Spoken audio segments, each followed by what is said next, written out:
شام صاحب آج بڑا ہیوی ایجنڈا ہے پروگرام کا ہمارا، ٹھیک، اور جیسے کہ پچھلے 2 روز بھی ہم نے آرمی چیف کے فیصلے کی بات کی، تو یہ صرف پاکستان میں اس پہ تب سے تجزیہ نہیں اترے، بلکہ یہ تو غیر ملکی اخبارات نے بھی اس سے مضمون چھاپے ہیں۔ فار انسٹنس واشنگٹن پوسٹ کا ایک مضمون سامنے آیا، انہوں نے جو کچھ کہا، پہلے میں آپ کو رپورٹ کی صورت میں بتا دوں، چلیے بتا دیں۔ آرمی چیف کے بارے میں دیکھتے ہیں جی، واشنگٹن پوسٹ میں جو تجزیہ سامنے آیا، آپ کا ذوق و شوق ہے، ہاں جی، اس کی تو داد دینی چاہیے۔ چلیں دیکھتے ہیں کیسا لگتا ہے ناظرین کو، آپ کو بھی دیکھیے۔ جنرل راحیل شریف کو پاکستان کی سب سے مؤثر اور مقبول شخصیت قرار دیتے ہوئے امریکی اخبار واشنگٹن پوسٹ اپنے تجزیے میں لکھتا ہے کہ مدت ملازمت میں توسیع لینے سے انکار کا فیصلہ تاریخی طور پر غیر مستحکم پاکستانی جمہوریت کے لیے تو ایک مثبت قدم ہے، لیکن دہشت گردوں کے خلاف جاری جنگ میں اس فیصلے سے غیر یقینی کی صورتحال بھی پیدا ہو سکتی ہے۔ واشنگٹن پوسٹ کے پاکستان کے لیے بیورو چیف ٹم کریگ اپنے مضمون میں لکھتے ہیں کہ جنرل راحیل کے اس فیصلے کے اثرات افغان طالبان کے ساتھ مذاکراتی عمل پر بھی مرتب ہو سکتے ہیں۔ تاہم ساتھ ہی انہوں نے جنرل کیانی کی توسیع کے معاملے پر لکھا کہ ایک ایسا ملک جس کی تقریباً آدھی تاریخ فوجی حکمرانوں کے حوالوں سے بھری پڑی ہے، وہاں جنرل کیانی کی مدت ملازمت میں توسیع کا فیصلہ متنازع ثابت ہوا تھا۔ حالانکہ پاکستان میں پہلی بار انتقال اقتدار کا مرحلہ جمہوری طور پر طے پایا، لیکن اس کے باوجود پاکستان میں اب بھی استحکام اور سیکیورٹی کے معاملے پر تمام نظریں پاک فوج پر ہی لگی رہتی ہیں۔ جنرل راحیل شریف کے دور کا ذکر کرتے ہوئے مضمون نویس نے شمالی وزیرستان آپریشن کا ذکر کیا اور کہا کہ جنرل شریف کے دور میں ہی پاکستان کے سب سے بڑے شہر کراچی میں دہشت گردوں اور جرائم پیشہ عناصر کے خلاف آپریشن کا آغاز ہوا۔ جنوبی ایشیائی ٹیررزم پورٹل کا حوالہ دیتے ہوئے ٹم کریگ نے مزید لکھا کہ جنرل راحیل کے دور میں شروع ہونے والے آپریشنز کی وجہ سے پاکستان میں دہشت گردی اور جرائم میں کمی دیکھنے کو ملی اور دہشت گردی میں ہونے والی ہلاکتیں تقریباً 50% کم ہوئیں۔ یہی نہیں بلکہ 2015-2006 کے بعد محفوظ ترین سال ثابت ہوا۔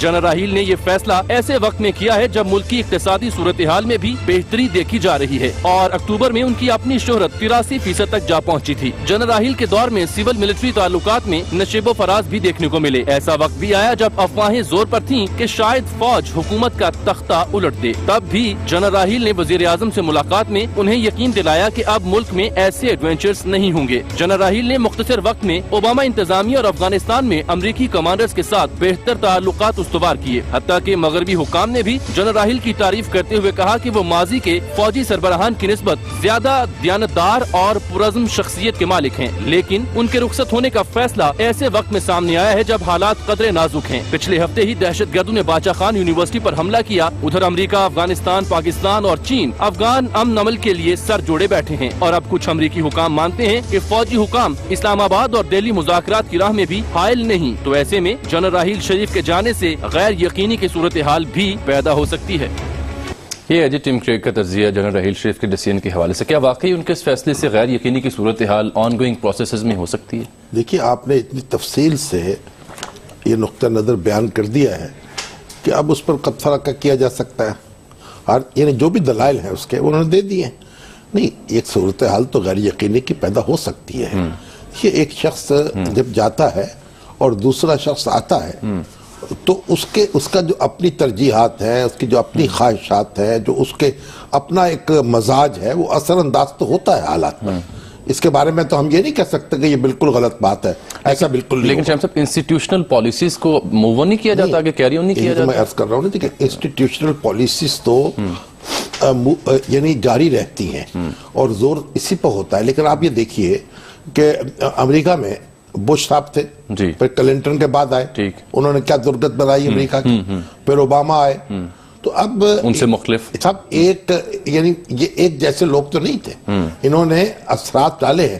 اور اگر بش صاحب نہ آتے وہاں تو یہ کہنا مشکل ہے کہ کیا پھر بھی دنیا کی یہ صورت بنتی۔ اگر ان کے حریف جیت جاتے ہیں ڈیموکریٹک پارٹی کے تو مشرق وسطیٰ میں یہ کام شاید نہ ہوتا، اس طرح افغانستان پر چڑھائی نہ ہوتی، عراق کی بربادی نہ ہوتی، مصر، لیبیا، شام، وہاں جو قحرام برپا نہ ہوتا۔ تو شخصیات جو ہیں وہ اثر انداز ہوتی ہیں۔ ابھی اگر اثر انداز نہ ہوتی ہوں تو پھر جب پرویز مشرف صاحب نے نواز شریف صاحب اور بے نظیر بھٹو صاحبہ کو نکالا تھا سیاست سے باہر، تو ان کی پارٹیاں سے قبول کر لیتی، کہتے ہیں جاوید ہاشمی صاحب کافی ہیں، راجہ ظفر الحق صاحب کافی ہیں، یعنی آپ کہہ رہے ہیں زرداری صاحب کافی ہیں۔ شخصیات جو ہیں شخصیات کا اداروں کے ساتھ کمپیریزن بنتا ہے؟ شخصیات تو اثر انداز ہوتی ہیں. ٹھیک ہے. کیانی صاحب تھے, اب کیانی صاحب جو ہے اب ان پر کیسے تنقید ہو رہی ہے. راحیل شریف صاحب جو ہے وہ ظاہر ہے کہ وہ کیانی صاحب کی تصویر تو نہیں ہے نا, ان کا ایک اپنا مزاج ہے. ان کے بعد جو آنے والا ہوگا اس کا ایک اپنا مزاج ہوگا. یہ ساری باتیں اپنی جگہ درست ہیں. ہمارے واصف علی واصف صاحب تو کہا کرتے تھے کہ یہ جو لوگ اداروں کی بات کرتے ہیں, میں 2 درجن شخصیات نکال لیتا ہوں دنیا کی تاریخ سے, اس کے بعد مجھے تاریخ لکھ کر دکھا دی جائے. تاریخ ادھوری رہ جائے گی. دنیا کی تاریخ جو ہے 2-3 درجن لوگوں سے عبارت ہے.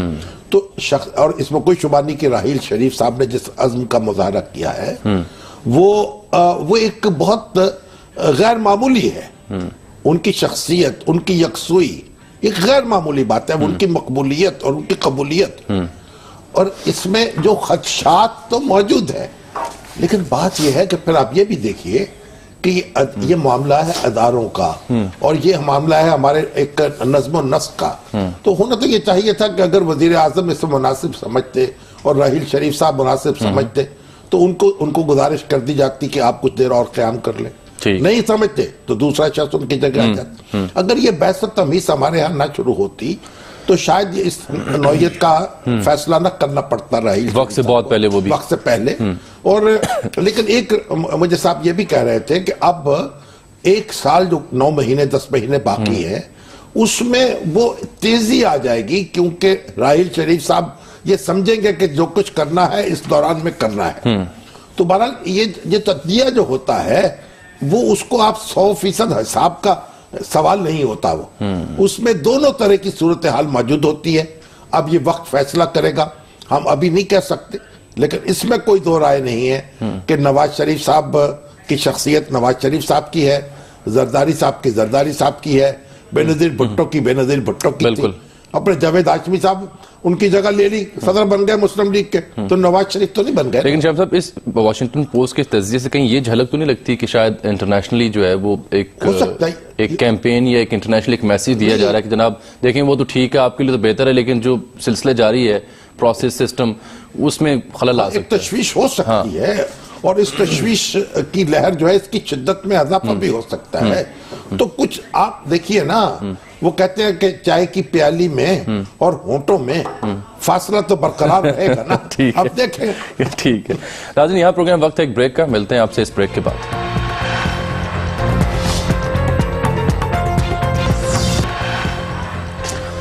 ویلکم بیک ناظرین. شام صاحب, عمران خان صاحب لاہور میں ابھی تو وہ پہنچے ہیں میاں عامر محمود صاحب کے ہاں تعزیت کرنے ان کے والد صاحب کے انتقال کی, اور اس سے پہلے انہوں نے ایک پریس کانفرنس بھی کی. کل آپ کو یاد ہوگا علیم خان صاحب نے جو ان کی اپیل ریجیکٹ ہوئی, تو آج انہوں نے کہا کہ اگر انصاف نہ ملا تو پھر کیا کریں گے, ذرا ان کی زبانی سن لیتے ہیں. دیکھیے خان صاحب کیا کہتے ہیں. قوم سے کہہ رہا ہوں کہ میں سیدھی چیز مانگ رہا ہوں, 21,000 ووٹ مجھے یہ بتا دیں کہ NA 122 میں کیسے اندر گئے اور کیسے باہر آئے. ہم صرف اس کی ریکارڈ چاہ رہے ہیں, آپ ہمیں یہ دے دیں, ہمیں سیٹسفائی کر دیں. کچھ نہیں ہوگا. آپ نے نہ کیا, آپ نے اسی طرح چیزیں کوشش کی, گورنمنٹ پریشر نادرا کے اوپر, ہمیں نہیں پتا کتنا پریشر ڈالا ہوا ہے, تو انہوں نے آپ نے پریشر ڈال کے روکا. میں آج آپ کو کہہ رہا ہوں کہ میں سڑکوں پہ نکلوں گا. پھر دوبارہ دھرنا ہوگا. یہ عمران خان صاحب نے وہی پتھر نہیں پہنا ہوا, انگوٹھی جو ہے جو آپ نے پہنا ہوا. ہاں جی, یہ میں نے بھی غالباً انہوں نے اکٹھی خریدی, انہوں نے آپ کو بھجوائی, میری پہلے سے خرید فرمائی ہوئی تھی, یا آپ نے بھیجی ہے؟ مجھ سے رابطہ انہوں نے نہیں کیا, البتہ کسی ستارہ شناس نے کسی بزرگ نے انہیں عطا کی ہوئی. یہ آپ کی منگنی انگوٹھی تو نہیں, وہ نہیں ہے. اچھا, میں نے کہا ہو سکتا ہے کہ یہ بھی کوئی رشتہ قائم ہو رہا. نہیں, یہ مجھے بھی کسی بزرگ نے دیا, جیسے خان صاحب کسی بزرگ نے دی. اچھا, جہاں تک رشتے کی تعلق ہے, سوال ان سے پوچھا گیا تھا اس پریس کانفرنس میں, تو انہوں نے کہا بہنوں نے کوئی ڈھونڈ لیا تو ڈھونڈ لیا, مجھے علم نہیں ہے. ٹھیک ہے, تو پہلے تو بہنوں کو تکلیف تھی نہیں, پہلے تو خود بہنوں کا کام کر لیا. آپ بھی ارادہ ہوگا نا. اصل اب یہ جو میاں عامر صاحب کی طرف گئے تعزیت کے لیے, تو ہمارے شوکت صاحب ہیں رشید سویٹ ہاؤس کے وہاں راول پنڈی سے, ان کا مجھے میسج آیا ابھی, تو انہوں نے کہا وہ بھی ہر سال رمضان میں عمرے پہ جاتے ہیں. پچھلے سال رمضان میں عمرے پہ میں گیا تو وہیں ان کے ساتھ اچھا وقت گزرا. تو وہ کہنے لگے اس دفعہ جو میں وہاں گیا ہوں تو میاں عامر صاحب جو ہیں وہ بھی رمضان میں عمرے کے لیے آئے ہوئے تھے, ان کے والد صاحب بھی ساتھ تھے, اور جب وہ والد صاحب ان کے ویل چیئر پہ تھے اور وہ نماز کے لیے آتے تھے تو خود ویل چیئر چلاتے ہوئے آتے تھے. تو اس سے مجھے اندازہ ہوا کہ ان کو جو اللہ تعالیٰ نے کامیابی دی ہے اس کے پیچھے کس طرح کی ماں باپ کی خدمت ہے. اس میں کوئی شک نہیں. انہوں نے کہا تعزیت کر دے میری طرف سے. میاں نواز شریف صاحب جو تھے ان کے والد صاحب بھی ویل چیئر پہ آ گئے تھے تو وہ بھی جب آتے تھے ایک رمضان میں میں نے عمرہ کیا وہاں تو ویل چیئر جو تھی خود وہ چلاتے تھے اور والد صاحب کو لے کے آتے تھے. بلا شبہ اس میں یہ ماں باپ کی خدمت جو ہے اس میں کوئی شک نہیں. ظاہر ہے اس کی ایک ایسی سعادت ہے جس کے حصے میں آ جائے تو کوئی دنیا کی دوسری سعادت جو ہے اس کے سامنے ہیچ. بالکل ٹھیک. تو آپ بتائیں نا مجھے خان صاحب کیا کہہ رہے ہیں, یہ تو نہیں چاہ رہے کہ دوبارہ دھرنا دیں گے؟ خان صاحب کہتے ہیں اگر دھرنا دوبارہ دیں گے تو دوبارہ دے لیں, کیونکہ پہلے دھرنے سے کیا حاصل ہوا تھا. لیکن سوال یہ ہے کہ خان صاحب جو 21,000 ووٹوں کا ہم سے حساب مانگ رہے ہیں, اب وہ عدالت میں الیکشن کمیشن میں گئے ہیں, وہاں سے ٹریبونل میں گئے ہیں, وہاں سے سپریم کورٹ گئے ہیں, اب وہاں حساب کتاب کر لیں تو ان کی مہربانی ہوگی. ہمیں تو کچھ نہ ویسے آج میری نادرہ کچھ حکام سے گفتگو ہوئی ٹیلی فون میں, تو ان سے میں نے یہ پوچھا کہ علیم خان صاحب یہ کہہ رہے تھے. انہوں نے کہا جی دیکھیے نادرہ اس سلسلے میں کوئی انڈیپینڈنٹ باڈی نہیں ہے کہ اپنے تئیں کچھ ووٹوں کا اندراج یا اخراج کر سکے. یہ معاملہ جو ڈسٹرکٹ الیکشن کمشنر ہوتے ہیں ان کے پاس ہوتا ہے, ان کے پاس جا کے وہ ریکارڈ حاصل کریں, وہ بتا سکتے ہیں کہ یہ ووٹ کتنے آئے کتنے نہیں آئے. ہم تو ان کے کہنے پہ اندراج کر دیتے ہیں اور وہ کر دیتے ہیں کہ الیکشن کمیشن نے جو ان کو بتایا ہے وہ کہتے ہیں ہمیں تو وہ 800 ووٹوں کا حساب انہوں نے دیا ہے. ٹوٹل 30,000 وہ کہہ رہے ہیں, باقی جو ووٹ ہیں ان کا حساب نہیں دیا. تو اگر یہ حساب ان کو مل جائے سپریم کورٹ سے جا کے لے لیں.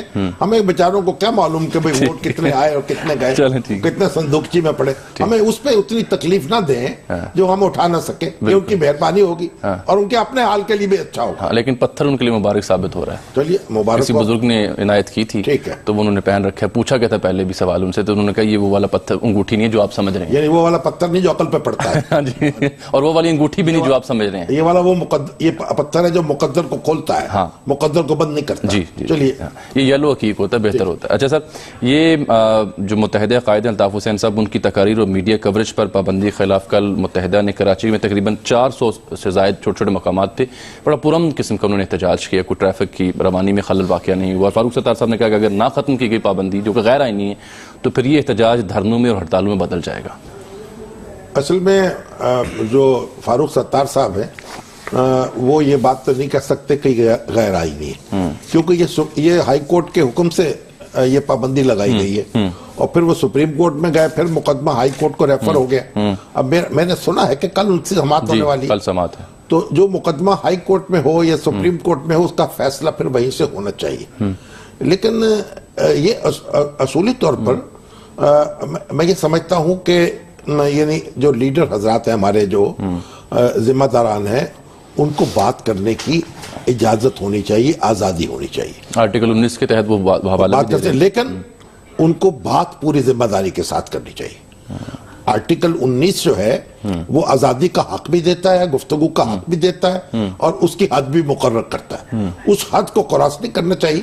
اور الطاف حسین صاحب نے جب بھی کوئی تجاوز ہوا ہے اس پہ معذرت کی ہے, تو اب یہ ان کو ایک اور موقع دے دیا جائے تو کوئی مذاقہ نہیں ہے. آخر ان کا بھی ایک حلقہ ہے, ان کے چاہنے والے بھی موجود ہیں. اور یہ بھی جو اب دیکھیے جو میڈیا کے لوگ ہیں, جو ہمارے ٹیلی ویژن اور الیکٹرانک چینلز ہیں, ان کو کوئی قرآن کریم نے یا حدیث نے ان پر یہ فرض کر دیا ہے کہ یہ لائیو چلائیں گے ہر چیز, اور اس میں کوئی جانچ پڑتال کا کام نہیں کریں گے. یعنی یہ بھی تو ہماری بھی ذمہ داری ہے نا. تو ایک الطاف حسین صاحب اور میڈیا کے لوگ مل کر اگر یہ کچھ آپس میں طے کر لیں, میکینزم بنا لیں, اور الطاف صاحب بھی دیکھیں نا, جو کچھ بھی ہو, بہرحال ایک مزے کے آدمی تو ہے نا, بات کر کے مزہ آتا ہے, لطف آتا ہے. اور جو ہوتی کبھی کوتاہی بھی ہو جاتی ہے, زبان بھی پھسل جاتی ہے, غصہ بھی آتا ہے. آخر دیکھیے انسان ہوں پیالہ ہو ساگر نہیں ہوں میں, کیوں گردش مدام سے گھبرا نہ جائے دل. انسان ہوں پیالہ ہو ساگر نہیں ہوں میں, پردیس میں بیٹھے ہوئے ہیں, غصہ. تو بہرحال اظہار میں کوئی وہ بھی اپنے لیے کچھ مقرر کر دیں, کوئی تالا بندی کر دیں تو بہتر ہوگا. اور یہ کتنی دیر ان کی زبان روکی جائے گی. ہماری تو یعنی یہ خواہش نہیں ہے کہ ہم ان کی پرلطف گفتگو سے ہمیشہ کے لیے محروم ہو جائیں. بالکل, یعنی اٹھا لینی جانی چاہیے پابندی. ٹھیک ہے, نہیں وہ اب ہائی کورٹ نے, ہم بات نہیں کر رہے کیونکہ یہ معاملہ ہائی کورٹ کا. اگر حکومت جا کے کہہ دے یا پیمرا جا کے کہہ دے کہ بھی ہم نے اس کا انتظام کر لیا ہے, یا ان سے بات کر لی ہے یا خود یقین دہانی کرا دے تو میرا خیال یہ معاملہ ختم ہو سکتا ہے. ایک بریک ناظرین یہاں پر لیتے ہیں اور بریک کے بعد جب واپس آئیں گے تو اورنج لائن منصوبے پر جو تحفظات کا اظہار کیا جا رہا ہے, جو احتجاج ہوا, اس کا بھی جائزہ لیں گے اور ساتھ میں جو ٹرانسپیرنسی انٹرنیشنل کی رپورٹ آئی ہے پاکستان کے حوالے سے اور 168 ممالک دیگر کے حوالے سے, اس پر بھی ایک رپورٹ آپ کی خدمت پیش کریں گے, لیکن ایک بریک کے بعد.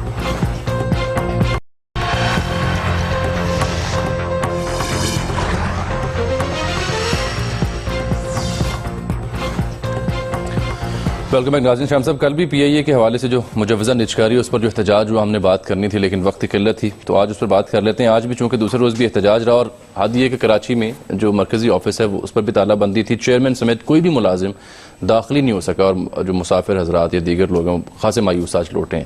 یہ معاملہ کہاں تک جائے گا, کیا اس کا انجام ہوتے دیکھ رہے ہیں آپ؟ دیکھیے, پیپلز پارٹی کو غرا رہی ہے, خورشید شاہ صاحب بھی بولے. اصل میں پیپلز پارٹی کے لیے تو یہ جو ادارے ہیں نا سرکاری, وہ تو ان کی گھات میں رہتی ہے نا, کیونکہ یہاں جو اپنے ہزاروں کے تعداد میں لوگوں کو بھر دیتی ہے اور پھر ڈبوتی ہے.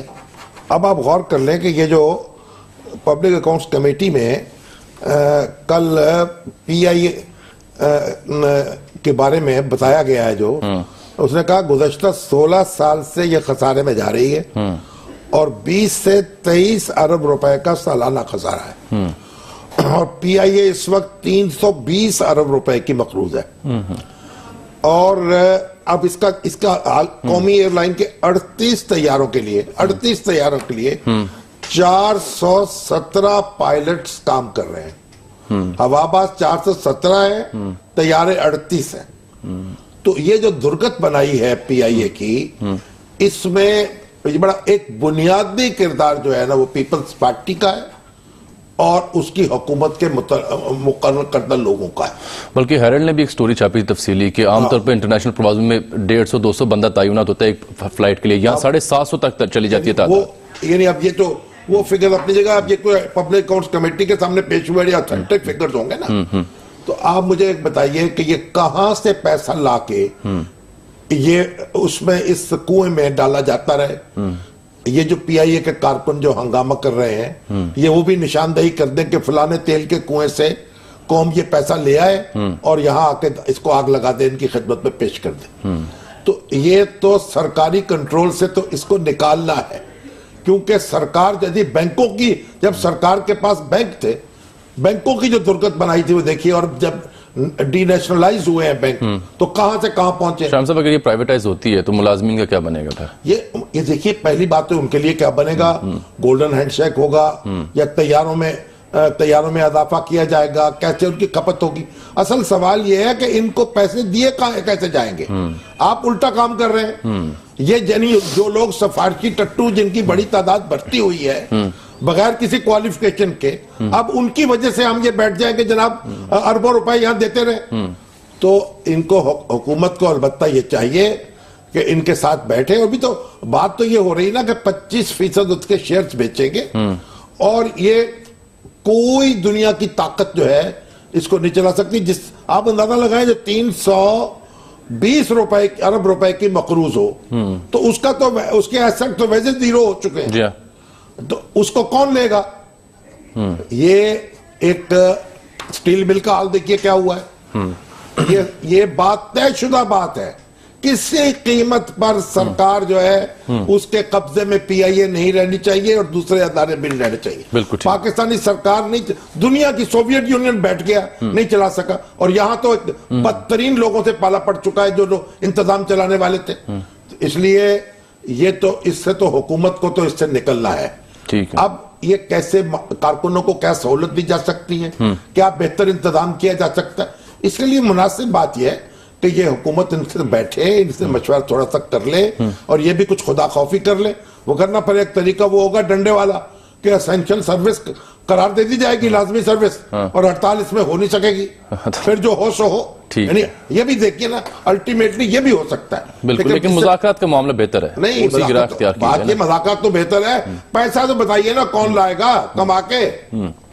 ٹھیک ہے, آپ نے کرپشن کا ذکر بھی کیا, تو کرپشن کے حوالے سے جو ٹرانسپیرنسی انٹرنیشنل کی سالانہ رپورٹ ہے 2015 کی وہ جاری تو دیکھیں نا,